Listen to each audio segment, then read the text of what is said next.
Well, I'm home in Australia, so that is a long way from the other side of the world. It's a long way from sitting in Bellagio in Italy, drinking red wine, through to sitting in the backyard in Australia, drinking herbal tea out of the Troy cup.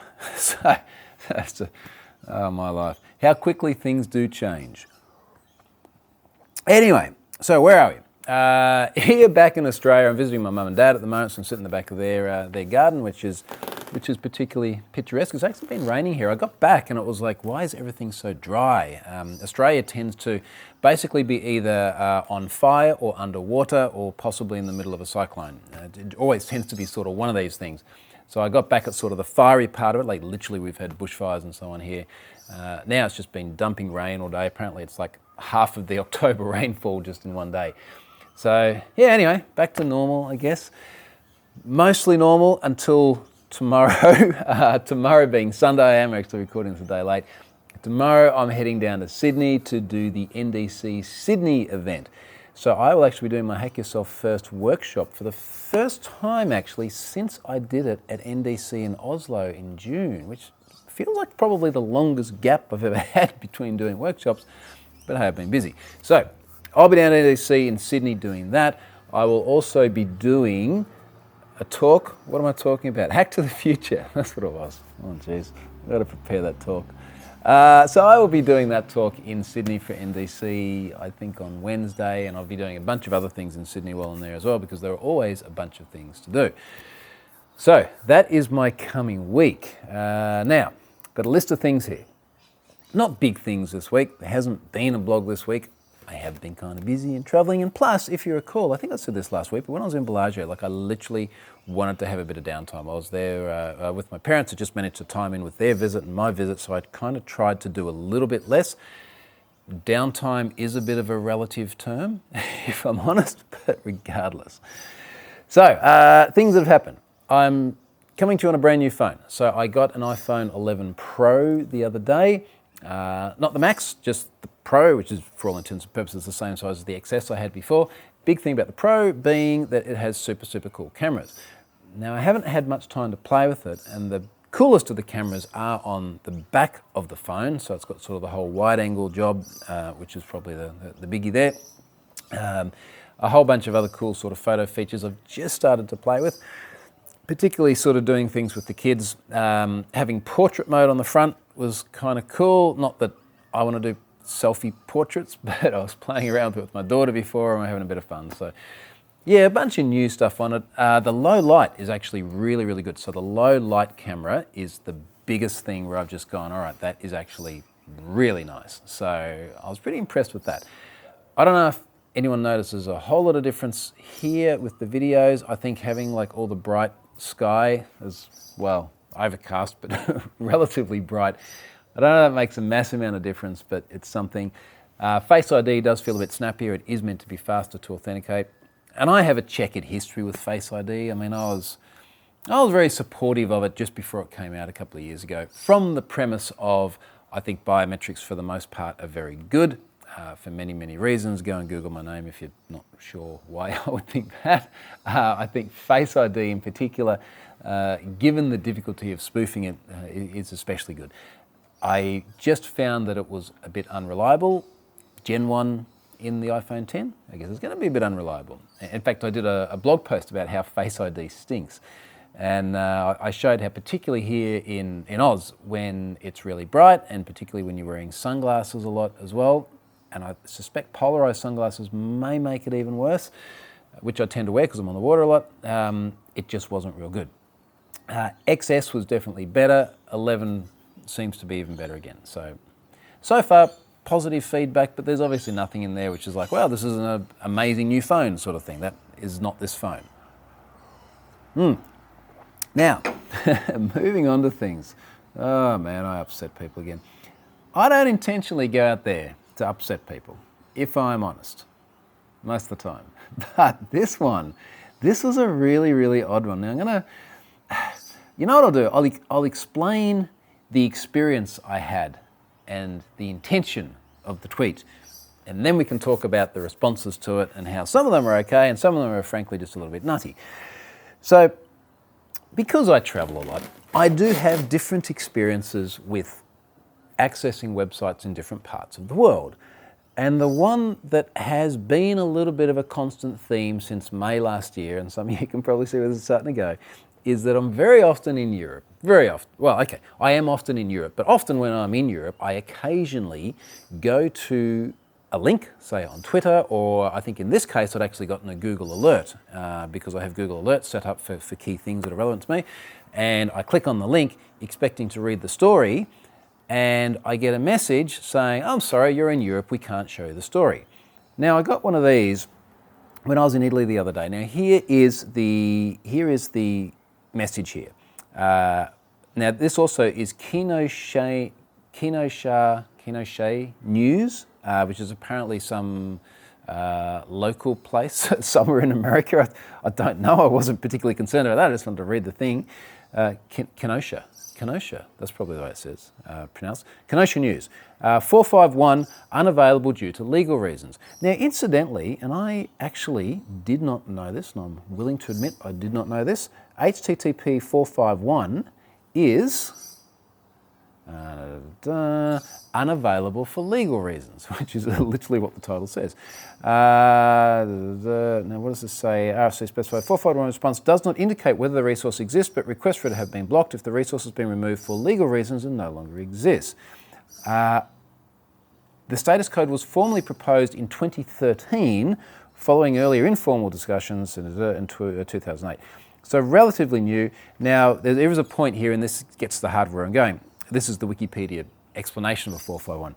After introduction of the GDPR in European Economic Area, many websites located outside started to serve HTTP 451 instead of trying to comply with new privacy laws. Now, let me try and put it like this. When I'm in Europe, and I enjoy being in Europe very much, obviously I'm there a lot, and I click a link to read a story and I get a message like this, that is not a very fun experience.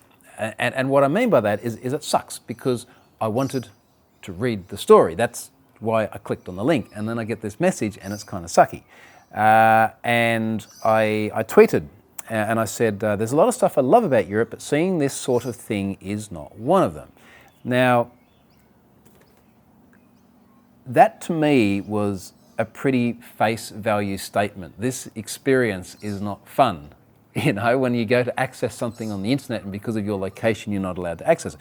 We're in Australia, we have to deal with this kind of crap the whole time. Every time we try and watch a movie in America or some streaming service that we're not allowed access to, that's not a fun experience either.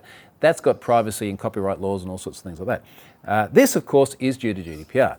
Now, this is where all hell started to break loose. And just to be clear as well, 320 likes on this, so a lot of people obviously thought it was relevant.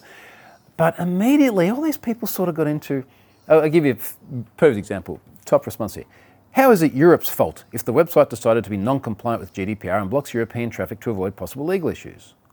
Or maybe is GDPR unreasonable? Okay, that's a fair question. Not sure Europe has much to do. A lot of people saying, you know, don't blame Europe. Now, to be totally clear, this wasn't to apportion blame anywhere. It's just to say, when I am on my phone and I click a link and I try to read a story and I can't read the story, that's not a very nice user experience. Face value, that's it, end of story. Now, unfortunately, then, of course, people start peeling back the layers and implying that either I don't like privacy or I think GDPR sucks or it's really the website's fault or this sort of thing. And there's really a couple of ways of looking at this. And to me, I think this is one of these cases where we say there are different viewpoints to this, and you can choose the narrative that suits you. Now, I frankly sit a little bit in the middle of the fence on this whole sort of thing. I'd much rather sort of look at everyone's perspective on this and so be it. It really has very little impact on me other than that. And of course, the one viewpoint here, and this came over time and time again, is what kind of shitty stuff is this website doing that they can't be GDPR compliant? Now, there's an easy answer to this. I don't know, right? Like, that's the only answer I can give you. I don't know. Is it because they wanted to do egregiously bad tracking, which was non-GDPR compliant? That is a possibility. Is it because they didn't want to go through the process of any sort of formal assessment of compliance? That is also a possibility. I noticed a couple of people starting to argue in the thread about how much effort was involved in compliance or not. maybe that is it. They just didn't want to go through the compliance program. There's also a very, actually, let's figure out where this place is because it's probably going to be relevant.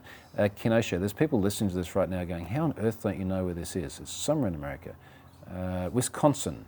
Let's have a look at where this is. And I think this is relevant because I want to see how big the place is as well.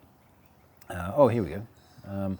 Kenosha, Wisconsin. So, Kenosha, Wisconsin, it's a city with a population of about 100,000 people, which, if memory serves me correctly, normally, at least in Australia, to be a city, you have to have about 100,000 people. So let's call it a small city. So it's a small city. This is a local newspaper. I would imagine that their demographic isn't particularly heavily weighted towards the European side of things. So they may well have just said, look, the burden imposed on us in order to be GDPR compliant, let's not kid ourselves, there is a burden to comply with any sort of regulation like this, does not sufficiently justify the investment for the return we get on it, because the return is basically we want local people reading our local news. Now, this is just a hypothesis, right? It seems to be a reasonable hypothesis. So, the first part of this, again, is this assumption. By the way, there's just a heap of birds and wildlife here, so if you hear funny stuff, that's what it is. If I get kangaroos, and I do often get kangaroos here, I'll turn the camera around. Be something a bit different. Certainly different to last week's video. All right, so there is this sort of position that people took, position one, which is that they're doing shitty privacy things. It's not clear, and not only that, but I guess a bit of the issue I have with that is that, I've got to be really careful, I'll get flamed for this. It is a news site where you just read content. It is not a site where I'm going to provide personal information such as my name and my email address and the colour of my kid's eyes or whatever else it may be. And the reason I say I get flamed for this is people say, but your IP address is personal information. By the way, you could have tracking cookies and things like that. And look, yes, you're absolutely right about all those things. And if I was worried enough about that, I would do what I normally do at home, which is run something like a Pi-hole, and I would just simply block all this stuff at DNS, or I'd run an ad blocker, or I'd block that in other ways. So for me, I would much rather have the choice, and this is sort of one of the second points here, I would much rather have the choice to be able to go to a site like that, and if privacy of things like tracking is important enough to me, I will choose to block it. There's something that just sits uncomfortably with me when the choice is taken away from a great big part of the world. I was in Italy as someone who, at that point in time, was in the economic European Union. I don't like the idea of having that choice taken away from me. It's like, I can't read this. If I hop on a plane and come home, I can read it, which is just... It's just kind of crazy when a lot of the sentiment of GDPR is about giving people control, predominantly of their personal data, and then going, okay, well, let's just take that control away from the ability to go and read a news site here, so we're literally chopping off part of the world. This whole idea of sort of dividing down the world never, ever feels good to me. Now, of course, the other argument that came across many times, and again, I'm going to remain neutral on all this, I'm just going to sort of explain the viewpoints. The other argument is, it's their website, they can do whatever they want with it. And this is true, right? They literally can decide to block parts of the world. They can decide to do that. If they feel that there's a part of the world that has a law that for whatever reason they don't want to comply with and it's easier just to block people out of that, then that is their prerogative to do that. And if you don't like it, don't use it. Oh, by the way, if you don't like it, you're probably in Europe, you can't use it anyway. So I'm just not quite sure how some of the comments were just nasty. Like some of the responses to him were like, oh, you don't care about privacy. I'm really appalled or ashamed that you have this view. So, no, it's not. All I wanted to do was just read a news story because I was mentioned in it. Like, that is literally all it was. As many people said, I could fire up a VPN. I have Freedome on all my devices. It would have been a click away, no problems. You could go to archive.org and you could just pull it from there. I mean, it's such a weak defense to do what they're doing anyway. And I just kind of, look, if I'm honest, I was bored on the plane a bit. I didn't have enough bandwidth to get much more than tweets, so I did engage a little bit, but it just seemed like one of those crazy, pointless things. Anyway, I'll link to the tweet. You can have a read of it. Hopefully people now know the sentiment. I'm not at all anti-privacy. I'm just anti-shitty user experience, and that was it, face value. All right, so that one. Here's another controversial one. This was today. Man, how are we going to tackle this? So, I have, on occasion, made some comments about extended validation and more generically about visual indicators in browsers. And there's really extensive, almost unanimous consensus that visual indicators in browsers, as they relate to security, don't really do a lot of good. There are those in the industry who have many vested interests in trying to promote the use of visual indicators. Now, as that relates to extended validation, there has obviously been the whole concept of EV certificates, as DV certificates have become free and ubiquitous via the likes of Let's Encrypt. Not the only ones as well. We've got, who are they? The Norwegian one, I keep forgetting them. I'm going to remember in a moment, it'll drive me nuts. Anyway, the other ones. And also, in fairness, the likes of Sectigo and many others have had free DV certs for some time as well. Let's Encrypt obviously does the whole Acme thing and makes it very, very easy. Buy to get? Oh, no. Fly to get's the train. I think I'm still jet lagged.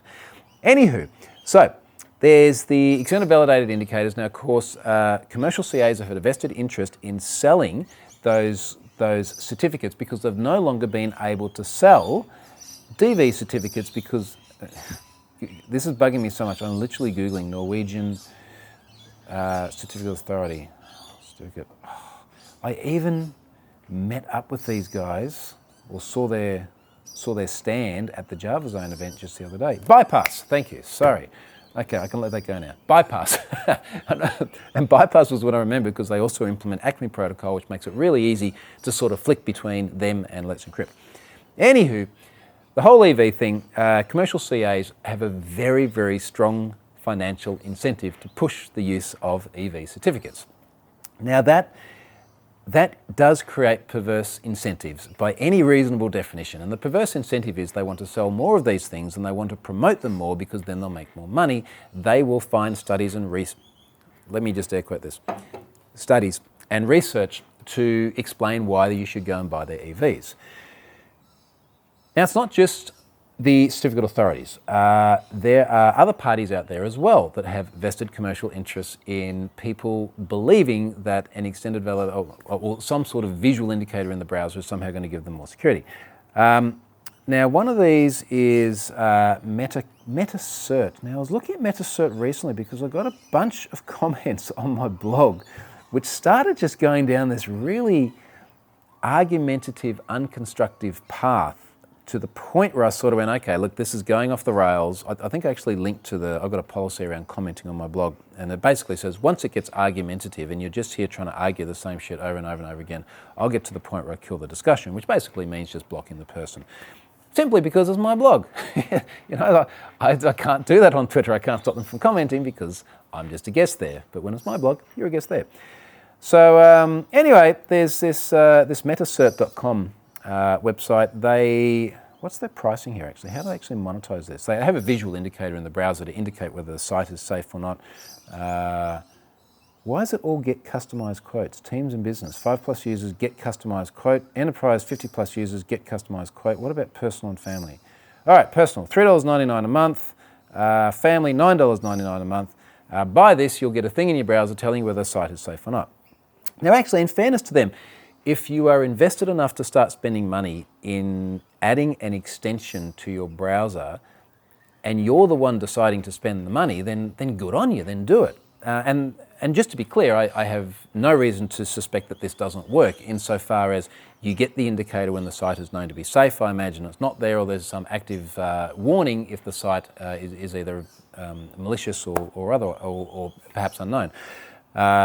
I'm fine with that. It is different to the EV proposition, which is a website operator is the one that decides to get that and put it in there, and then you're reliant on all these people who've never ever heard of EV before to decide whether its existence or its absence actually indicates anything useful. So anyway, they, I guess to put it under the same umbrella, have a vested interest in proving that visual indicators work, but fundamentally different context between someone going out and deciding to put it in their own browser versus being shown to everyone who's never even thought about it before.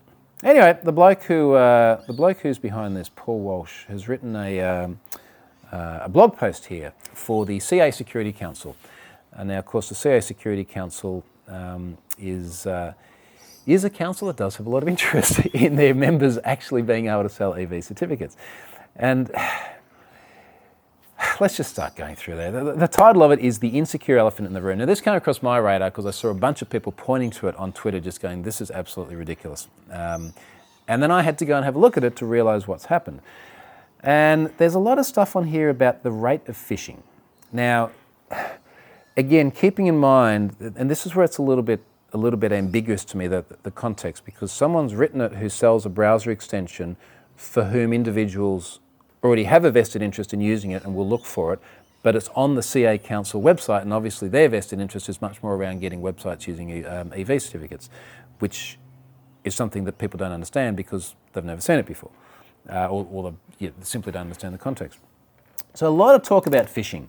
Now, phishing probably plays very much into the MetaCert business model. It obviously also plays into the EV cert business model. Loads of stuff here around how much phishing happens and phishing in data breaches. There's a stat here, 93% of data breaches start with phishing. There's a link off to a source here which appears to be the Verizon DBIR, their data breach investigation report, which these guys put together every year. It's a very good report, very evidence-based. The problem is that we're seeing stuff here which just doesn't reconcile. I mean, it's things like there are 1.1 million Aadhaar records, 1.1 billion Aadhaar records, Aadhaar being the Indian sort of system of centralized identity management, which they use for health records and things like this. 340 million Exactus records breached. This was not from phishing. I know because I have the Exactus data. It's in Have I Been Pwned? It was an exposed data breach. And in fact, if I go and pull up the exact description of Exactus, and we'll see where this whole thing just absolutely starts to fall apart. Exactus on the Have I Been Pwned page, bam. June 2018, the marketing firm Exactus inadvertently leaked 340 million records of personal data. Now, Vinny Troyer, Nightline Security, thank you, Vinny, discovered this. He sent it over to me as part of Have I Been Pwned. So I'm close enough to the source to know how this happened. Exposed database. Now, somehow, the fact that Exactus left their database publicly facing without a password has somehow justified it being incorporated into a post here under a heading of 93% of data breaches start with phishing. This is bullshit. This has got nothing to do with phishing. If you want to point to the fact that we have a lot of data breaches, then by all means go and use that. But this has nothing to do with phishing. MyFitnessPal was nothing to do with phishing. Chegg, from memory, was nothing to do with phishing. The Aadhaar situation. Aadhaar's had a lot of dicey stuff about it. Google my name and Aadhaar, you'll get a bit of a sense about it. But as far as I'm aware, there has not been a breach of 1.1 billion Aadhaar records. MetaCert logo on that, just in case you're not sure of who to look to for the figures. So, all right, that just makes no sense. Say goodbye to online brand reputation is the next heading down here. So there's a bit here about even the colours they used. Basically showing, this looks to be Firefox before or up to the current state where EV is still shown, and then showing in the future where EV is not shown. And it's like there's a green circle and a green, the tick inside the green circle, identity verified. And then in the future it's red. No identity. Oh no, it's so terrible. Now, obviously, what this bloke's problem is a lot to do with the fact that a lot of people blame Google for this. We've got to remember, we've got to go back to Apple and Safari last year in 2018. Apple and Safari killed off the EV indicator in iOS. And they also killed it off in Safari, I think, when Mojave hit last year. And then, of course, Google killed it off in Chrome last month. And then, of course, Mozilla's killing it off in Firefox this month. It's almost like all of these independent browser vendors all came to the same conclusion that the visual indicator was absolutely useless. And they did, and there's peer-reviewed studies and all sorts of evidence. So it's gone, but people just can't let it go. And they keep pulling this stuff up and going, see, you don't have identity verified. You can't trust it anymore. So there's a lot of ranting about stuff which, like, it's dead, like, just let it go. There's a whole bunch of stuff here around why current solutions aren't enough. Now, to be clear, we do have a phishing problem. Like, let's not sort of gloss over that. There is a phishing problem. The argument is not about whether there's a phishing problem or not. We don't need figures to substantiate that there's a phishing problem. The argument is whether visual indicators have any impact on it whatsoever. Now, according to 3 very significant browser vendors, no. What else is in here? Because some of this is just a little bit weird. Doesn't Google Safe Browser API solve this problem? Of course, and I haven't even read all the details in the Safe Browser section here. It's not going to solve the problem. It's not going to solve it in any sort of binary state. It impacts the problem. And you can debate about how long it takes stuff to get into safe browsing. Once it's in safe browsing, of course, at least in Chrome, everything goes red. I would argue very strongly that that is a very impactful security control for people, but it's got to get in there in the first place. So what else we got in here? Why we need to empower people? The padlock is putting users in danger. See, it's all the padlock's fault. When a user opens a link, the browser padlock is the first thing they look for. Is it? So fun fact, we will see in the future the padlock will disappear. And the reason the padlock will disappear is because secure will be default. So remember the sort of chronology of where we've come from. Go back about 3 years. It would have been, I think it was about Jan 2017. So if we went back to 3 years, just before this hit, every non-secure website had no visual indicator, either negative or positive. Every secure website has a positive visual indicator, which was the padlock, and Chrome, of course, used to say secure. And we're going through this transition where so much stuff was insecure that that was the default. And the transition is moving through to the position where so much stuff will be secure. We've already got about 80% of all traffic over the web that is sent over an HTTPS connection. This is from the Mozilla telemetry. Go to let'sencrypt.com/stats and you can see that. So we're moving into this transition where so much will be secure by default, we will get to the point where we won't need the padlock anymore. Instead, we'll get increasingly visible negative visual indicators, which has been happening already. That's why Chrome says not secure on every not secure connection, and it's been doing that, I think, since about October last year. So we're on a transition. So the bit about people looking for the padlock straight away, A is crazy. No, of course they don't look for the padlock straight away. This tiny little grey positive visual indicator in the browser, they're going to pay much more attention to a larger, not secure message, which is still pretty subtle, mind you. They'll pay a lot more attention in the future as that starts to go red, and it will. Anyway, padlock means a given website uses a DV certificate to encrypt the transmission. Also, it means an EV certificate or an OV certificate if you're in Chrome, and of course if you're in Firefox it's about to as well. So it's basically every website or every certificate uses a padlock.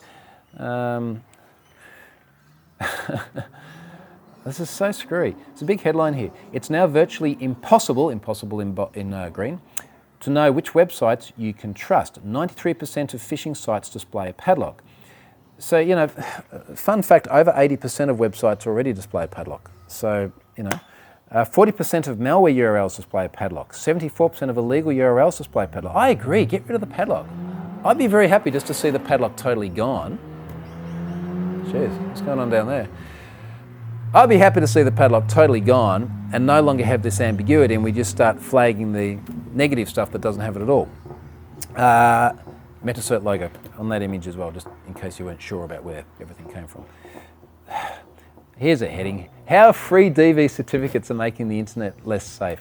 And the hilarious thing here, and this is one of the things that was flagged to me, is the guy says, I highly recommend that you read this amazing post, link, written by, and I'm going to come back to how he's explained, but written by Dave Weiner. Now, Dave has been a funny bloke as far as commentary on HTTPS has gone. He is, I believe Scott Helm referred to him as a flat earther in terms of his views of HTTPS. And he's basically convinced that Google is trying to kill the internet. And he's literally said that going towards HTTPS is a massive book burning exercise. Incidentally, a bunch of his tweets around this have since been deleted. Scott and I have backups that we've been using in some of our talks. You've got to have backups of stuff like this. You just never know when they're going to disappear. But just an absolute sort of encryption Luddite. It's just the weirdest thing. I don't see a lot of his stuff anymore because he blocked me after he got upset because I didn't know who he was. Now, who he was is actually interesting because this relates to another theme here. And I'm going to use the explanation from Paul here. Is written by the founder of podcasting. So founder of podcasting, due credit to Dave for that as well. Blogging and RSS and open web advocate. And a lot of the arguments here in favour of Dave and then Paul's own arguments in favour of him when he left comment after comment after comment on one of my EV blog posts was about how much they have done to somehow boost ego or status, and that is somehow meant to be the basis of which their argument is valid. Honestly, if anyone ever sees me doing that, let me know, because it is not a good look. I mean, imagine if I got up and said, here are all the things I've done. Because I have done all of those things, you should pay attention to what I'm saying. I'd much rather explain why the thing makes sense. And if I can't explain why it makes sense, then I need to lean on my profile instead. I've done something really wrong.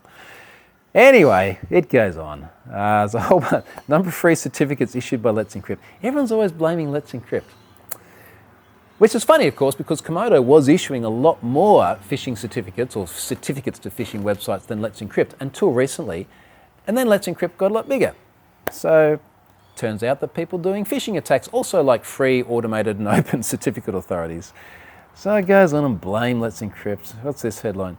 The volume of cyber attacks that use automatically issued free DV certificates has weakened the trusting computing base, TCB, of the internet, in my opinion. And free DV certificates are an existential threat to the safety and well-being of society. Holy shit. That's, woo. In 2017, Let's Encrypt issued more than 15,000 DV certificates that contain the term PayPal. Yes, you read that correctly, 15,000. Okay. Look, just like read it and take a rational view of it. It's just, once upon a time there was trust. Now, to be clear as well, the baseline guidance for any certificate authority issuing certificates of any time is pretty explicit about padlocks, even EV padlocks, not meaning trust. This does not mean you can trust the site. It means you have identity, but identity doesn't necessarily mean trust. A lot of phishing pages we see stand up on domains that are otherwise trustworthy. They're legitimate services, but guess what? Someone didn't secure their admin panel. Now they've got a web shell dropped on there and they've got a phishing page on there. Hey, domain's okay, certificate's okay, but trust is wrong. So trust is explicitly called out as not an attribute to imply from any sort of certificate, which is really weird. Why cyber criminals don't use EV certificates? You want to know why? Because they're expensive and they don't work and they're hard to get. Anyway, how browser vendors are railroading everyone. Oh, here we go. To set the tone, I'd like to quote Dave. Oh, I can't even get this out straight. To set the tone, I'd like to quote Dave Weiner. You know that's going to be good. The web is an open platform, not a corporate platform. I remember this post. It was so weird. The web is an open platform, not a corporate platform. Okay. It is defined by its stability, 25 years plus and still going strong. Yep. Fair enough. We just had the 30th anniversary of the World Wide Web, actually. And remember, it was only like a week and a half ago, I was literally standing outside Tim Berners-Lee's office in CERN. So don't let that sound like that somehow makes my opinion informed, because I know what I just said before. Browser vendors are guests on the web. All right, now browser vendors are not guests on the web. This is not how it works. Browser vendors make a client. Now the client gets to work over HTTP and it gets to browse things. Just the language here is really weird, because then he goes on and says, guests don't make the rules. Now, he says, I replaced Google with browser vendors. So I think it was Paul saying this, because Dave originally said, and I remember this quote, says, Google, I think, is a guest on the web. They don't make the rules. Just the language is so weird. Look, it works like this. It's a client. You get to choose which one you want. Every client has the freedom to implement visual indicators in whichever way they see fit. It's not that they're a guest on the web or anything like that. They just simply work over the protocol that has been established, that is open, that is community-driven, all this sort of stuff. So I don't get this. It's just weird. And it's literally like a couple of dissenting voices arguing against just masses of volumes of clever people with heaps of research at multiple different vendors that have all reached the same conclusion, and somehow this warrants a blog post. But hey, you know, they got businesses to run. I get that, but still. What I learned: everyone has a right to an opinion. Okay, that's fair enough. Everyone has a right to have their opinion heard. This is why I am here. Well-designed visual indicators work. Yeah, well, everyone has the right to their opinion, I guess, don't they? Why now? New browser indicators, deep dive into... holy shit. And then there's about Paul, and this is a little bit like the Dave thing. Here are all the things that I have done, therefore, you know. I just read it with a critical mind, and yeah, I don't know. It is just a weird thing. So that's that. That was what I read over my coffee this morning, and I just found it a very, very odd piece. So, lastly, sponsor, because I do want to wrap that up. This is just a rabbit hole that I'll go down and I'll just never come back out of. So, I should, anyway. Let's just leave it. If people want to take it up on Twitter, I'll point, you know what I'll do actually? I'll link to one of the discussions with a bunch of people commenting on this, and it's just kind of crazy. New sponsor this week, brand new sponsor, Resistance DEX, privacy-focused decentralized trading. You can go and download that now. So first time I've had Resistance DEX on there. So thank you very much for those guys for sponsoring my blog this week. I hope that you do go and check them out, because they help me do what I'm doing here, which is fantastic. So a big thank you to Resistance DEX, and I've got to go and make sure I give them a tweet out right now as well. And I'm going to wrap it up on that note. So next week, as I said, I'll be in Sydney. I'll probably be recording this from another hotel room. I'll see if I can get it out on time, if I can get it out on Friday. At least now that I'm in this part of the world and we're a little bit further ahead on the clock, I've got a bit more chance of getting things out on the schedule which I'd originally planned to do for all of these. And I don't have any kangaroos around to show you today, but that's it. I hope you enjoyed the update from this side of the world, and I'll come back from this side of the world again next week.